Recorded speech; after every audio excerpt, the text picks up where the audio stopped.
All right, and I believe we're ready to go. So I'm here with Moonshot Games. You're going to show me Third Eye Crime. Let's get an overview first. Set the mood, because I heard the sax. I heard the sax. There's a great deal of mood to this game. Yeah. Exactly. Yes.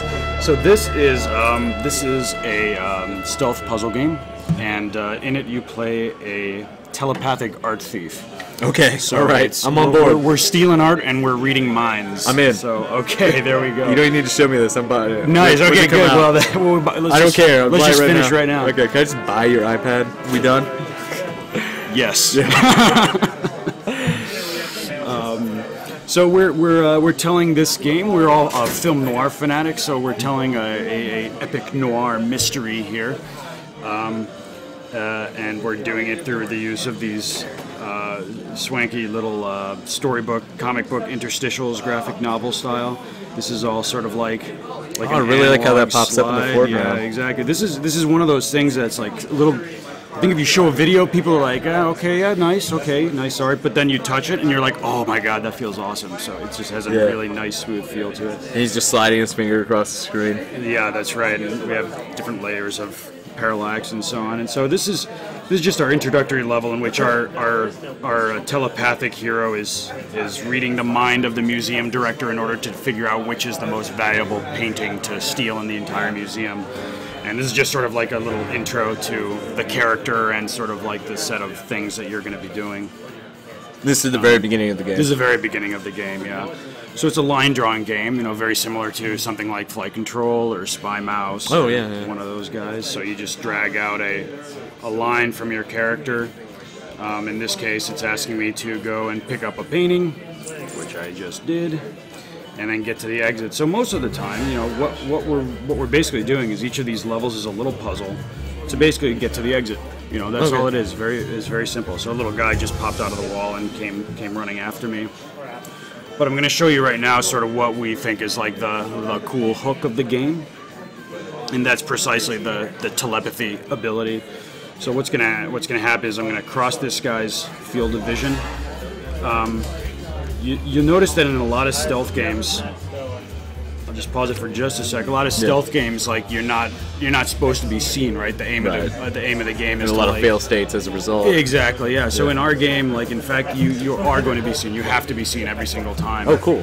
And what you see just happen now is that I crossed the guy's vision field, and then when I took cover again, I got this like crazy red glow. Yeah. Now that red glow is your telepathy, and what that's telling you is where the guy thinks you are.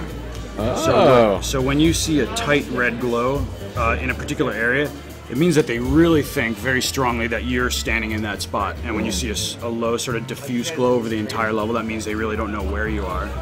So essentially what the game is about is sort of like trying to use your ability to read the AI's mind to sort of react before they even know what they're doing, kind of thing. So it's all about sort of like playing with the red and making use of it to sneak right behind the AI.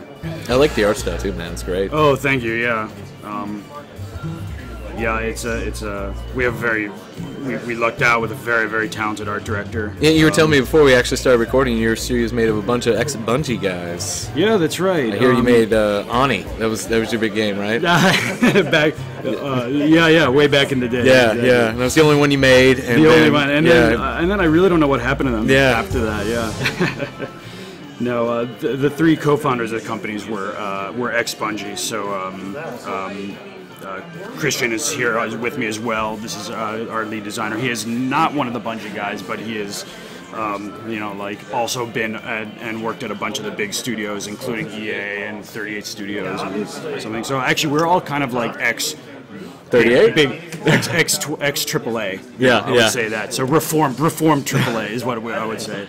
What do you think about the mobile space, just in general? I mean, just coming from. Oh, I mean, I love it. I mean, and you get to experiment, obviously, right? I got to say, I adore the iPad. I mean, I adore the tablet factor. I mean, that's the thing. I mean, I'm not like particularly pro console or pro PC or anything like that. Like I like playing games on everything, and I like in particular like trying to design games for different things. So as you can see, like when we go to design a game for the tablet, like we want to use controls that are like for the tablet. Like you couldn't really even do this very easily on with a controller or something. Especially because later on you're going to see we're going to have levels with like multiple characters being controlled and all this kind of stuff. So.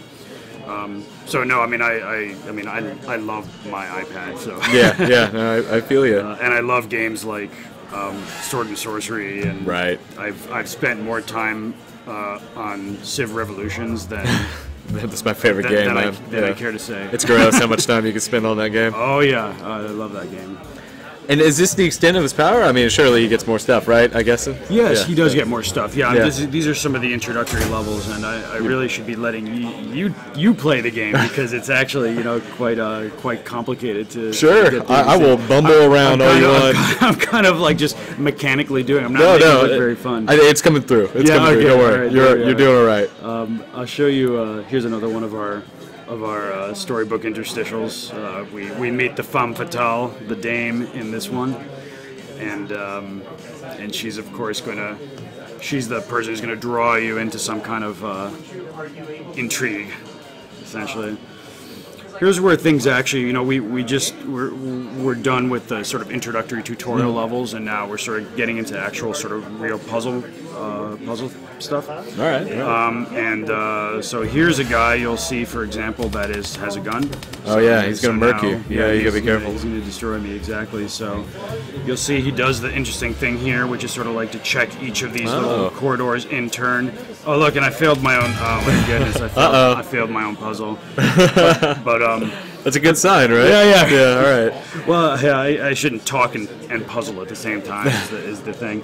But so no, what I've never heard puzzle used as a verb like that. I shouldn't talk and puzzle. It's great. It's great. You heard it here first. Yeah. Okay. This is Arcade exclusive. Okay. No man should talk and puzzle. Yeah, there we are. Friends don't let friends drive and puzzle, or I don't know, whatever. Yeah, that too. That too. You should not drive while puzzling. Can I say puzzling, or is it still puzzle?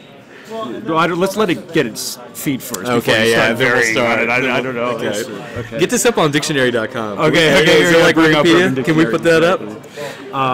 So I don't know. So here's an example of a puzzle where, like, you sort of, looking at the structure of the space, if you think about it a minute, you kind of know that this guy's going to come down and search the 3 little corridors on the left first. Right. And you can take advantage of that to sort of sneak behind him. Oh, okay. While he's there, and then. I like how you're using the space of this level too. So you start out really close to the beginning, but you're still kind of like wrapping your way backwards almost. Exactly. Cool. Yeah, a lot of good utilization. I really like the puzzles actually, and that was kind of one of them. I like the puzzles where you're like the first time you look at it, you're like, what? It's just you and the corridor, and like how there's like no way that this can work. But then after thinking about it a while, you get it to happen. And here's another one that. You can see the structure of the space becoming a little more complicated. That was a tripwire I just crossed, so it made like a little glow. So that's another sort of environmental feature. I've been trained by Hotline Miami just to hit that guy with a baseball bat right there. Just run in, just go nuts. That's going to be the sequel, yeah. In the sequel, you will have baseball bats. Yeah, all right, good. And masks. Yeah. Right. Okay. Yeah, I mean, it's probably silly to even mention, but like I actually was interested in making a game where you couldn't actually hurt anybody. Yeah. Like, after working for so many years on Halo, where like it's death and destruction that you're doling out. I was kind of eager to like make a game. You can't hurt anybody in this game. Yeah, that's cool. That's great. I have kids now, man. Like, Yeah. I don't want. Well, no, it's something different too. I mean, you're thinking around things as opposed to thinking directly at. That's exactly right. Yeah. So it's this gritty film noir environment where you are, you're not an assassin. You're a thief. Right. So it's about, it's about being sneaky, it's about stealing, it's about all those kinds of things. With all the mobsters and everything else around you. Right. You're trying to get free of. It also it reminds you of all those old film noir movies where they're supposed to be so dark and like these dark tales and so on, but no one ever really gets hurt. You never see violence. Or, they're actually like quite tame. Yeah. Certainly nowadays. So here's another example. Just another ability that we're going to pick up. This is a gear called the Rumbler. And this is essentially a noisemaker, so I just picked that guy up and I'm going to go drop him over in the corner. I have a little fast forward button there so that if you're the impatient type, you can still, puzzle at your own pace. Puzzle at your own pace. You see what I did? Yeah, I like that. All right, we're going to make this a thing, brother, right here on the internet. All right. So that was an example. I just drew him over, and then while he was going to check out the Rumbler, I again sort of snuck behind him. That's very cool. So this, this goes on. I think we're going to see some water now. Water's another interesting environmental feature. You can't walk across water, of course, but they can shoot it across it, so it just sort of makes it more difficult to get around. In this particular case, the exit's on this long, precarious catwalk, and that's very exposed. So I sort of have to wait until they're in a good position before I make my run. Right. Because you're gonna hit the tripwire. And I'm gonna be impatient, and I barely made it. Barely made it. I did actually make it. Oh, you made it? You made it? I did make it. Yeah, it looked like yeah. you fell in through the door. If you die after successfully, you still make it. That's good. That's good. Yeah. Because you did clear the line. It doesn't matter. We're a little forgiving that way. So these puzzles go on. I mean, ultimately this is a game about sort of playing with AI perception, and I think that's actually pretty unique. AI programmers, like when they make games, they often have all these AI debugging modes where like you see the AI running around, and when something goes wrong, you can turn on these like special rendering modes and see where they're looking or what they're paying attention to or stuff. And it ends up, of course the player never sees that stuff because it's a debugging mode that only developers ever see, but every developer I think has looked at that stuff and said, oh man, one day I'm going to make a game where you can actually visually represent that. It makes sense. Exactly, yeah. So this was our sort of our take on sort of representing what was going on inside the minds of the AI. When's the game due out? What's going on with that? Can we talk about that? Yeah, well, it's actually very close to completion. We have. It looks pretty good, yeah. Yeah, we have a whole bunch of levels already done. So we're looking probably 2 months from now. 2 months it'll be out in the App Store. You think about a price? Yeah, I want. Yes, we have a price in mind. I'm not going to announce yet, but okay. Yeah. But you want to show us some more? You want to call it? I don't want to show too much of your game. A lot of spoilers. I'm happy to show. I want to show this one because this let's do another really. This one's a really tough one. Oh wow! All right. Yeah. So, this is just an example of like particularly like complicated. We sort of made the semi mistake of actually showing this at PAX. Or not showing it, but like giving this as a puzzle, like part of the demo. So people walking up were trying to solve this puzzle, and this one in particular was kind of very difficult. A little bit of a sharp curve here. So you obviously learn a lot about your own game when you watch other people walk up and play it for the first time. Right. In this particular case, it's sort of like an interesting interaction between the tripwires and the noisemakers, and so. Yeah, it's kind of like culmination kind of thing. Yeah, exactly right. So, yeah, I don't know if there's any other cool. I'll show one more cool. All right. I'll show. Oh yeah, okay. So we have another one of these guys. This is a very abbreviated version of the first 3 chapters of the game. Well, we show you the first few levels, and then after that we kind of just start jumping around. Oh, okay. That's right. Like the 5th, the 10th, the 15th. It just starts the levels. Right, exactly. I want to just show you like one of my favorite levels of the game actually, which also contains one of my favorite special abilities. Okay. Which I'm almost positive it's this one right here. Yeah. This is called this is the Patsy, and the Patsy is essentially Total Recall. Yeah. Oh yeah. You know Total Come Recall. on. And I'm talking about the real Total Recall, not the one that with the Irish guy made. We don't talk about that one.